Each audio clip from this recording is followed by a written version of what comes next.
Welcome back to my channel knowledgeful brain. और आज हम इस वीडियो में समझने वाले हैं एडमंड स्पेंसर के sonnet 30 my love is like to ice and I to fire के बारे में। तो चलिए बिना टाइम वेस्ट करे वीडियो की शुरुआत करते हैं।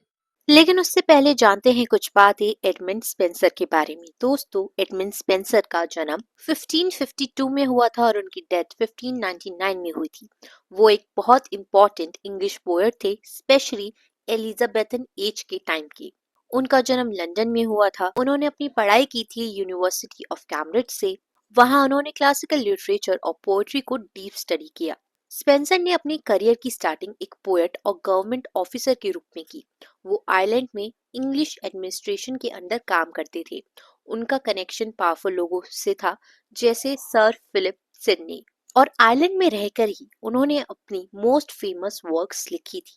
दोस्तों, उन्हें कई सारे अवार्ड मिले हैं, जैसे कि उनको रॉयल पैट्रोनेज मिला है from queen Elizabeth first. Queen ने उन्हें पेंशन दी थी उनकी पोएट्री के लिए, जो कि 15 पाउंड्स पर ईयर थी। अपने टाइम के ग्रेटेस्ट पोएट में वो काउंट होते थे, क्योंकि उनके मेजर वर्क रहे हैं द फेरी क्वीन, जो कि उनकी मोस्ट फेमस एपिक पोयम है, जहां हर एक करेक्टर एक मॉरल क्वालिटी रिप्रेजेंट करता है और क्वीन एलिजाबेथ फर्स्ट को ग्लोरीफाई भी करता है। नेक्स्ट उनका फेमस वर्क रहा है द शेफर्ड्स कैलेंडर, जिसमें टोटल 12 पोएम्स का वो कलेक्शन है, जिसमें हर मंथ के लिए एक पोएम लिखी गई है। और नेक्स्ट उनका कलेक्शन है एम्ब्रॉयडरी, जो कि लव सोनेट्स हैं, डेडिकेटेड है उनकी वाइफ के लिए। दोस्तों, एडमंड स्पेंसर का लिटरेरी स्टाइल काफी यूनिक था, क्योंकि उन्होंने इंट्रोड्यूस किया था स्पेंसेरियन स्टैंजा। उनकी पोएट्री में रिच इमेजरी, रॉयल थीम्स और माइथोलॉजिकल रेफरेंसेस देखने को मिला करती थी। दोस्तों, ये पोएम, जैसे कि मैंने आपको बताया है, एम्ब्रॉयडरी का पार्ट है, जो कि 1595 में पब्लिश हुआ था। इस कलेक्शन में टोटल 89 सोनेट्स हैं और ये स्पेंसर की लव स्टोरी को रिफ्लेक्ट करता है। तो चलिए आज हम इस पोएम को लाइन बाय लाइन पढ़ते हैं और समझते हैं। इस पोएम की शुरुआत में स्पीकर कहते हैं, my love is like to ice and I to fire. इस लाइन में पोएट कंपेयर कर रहे हैं अपनी लवर को आइस से, कोल्ड से, और अपने आप को, खुद को, फायर से, यानी कि पैशन से। आगे वो बोलते हैं, how comes it then that this her cold so great. इस लाइन में वो कहते हैं, फिर ऐसे कैसे है कि उसकी ठंडी नेचर इतनी ज्यादा स्ट्रॉन्ग है, उसकी कोल्डनेस इतनी ज्यादा पावरफुल कैसे है।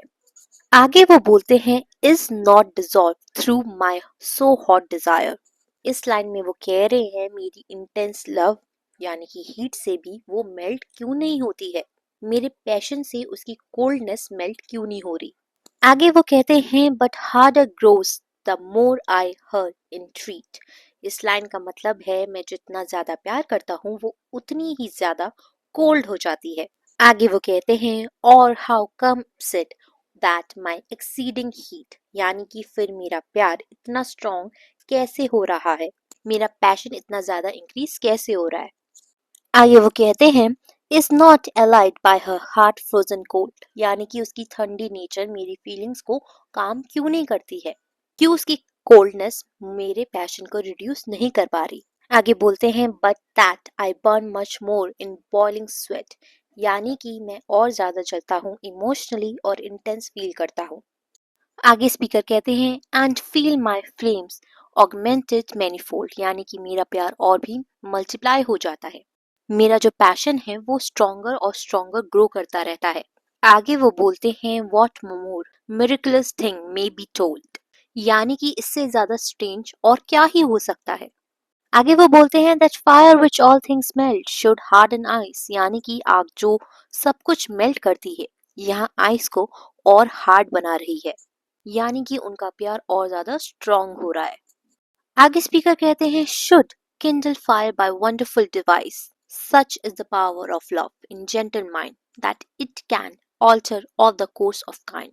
इन लाइनों में स्पीकर कह रहे हैं वो फायर को और इग्नाइट कर रही है और इंक्रीज कर रही है, यानी कि प्यार को और ज्यादा बढ़ा रही है।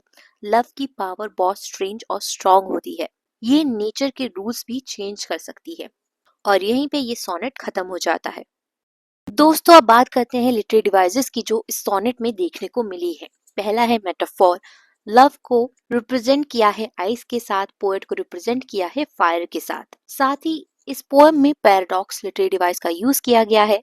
अपोजिट रियलिटी दिखाई गई है, जो दिखाया जाता है कॉम्प्लेक्सिटी ऑफ लव की। जैसे कि फायर मेल्ट्स आइस, ये नॉर्मल एक्सपेक्टेड है, लेकिन यहाँ पे इस पोएम में फायर हार्डन्स आइस मेंशन किया गया है। साथ ही सिमिली लिटरेरी डिवाइस का यूज किया गया है, my love is like to ice.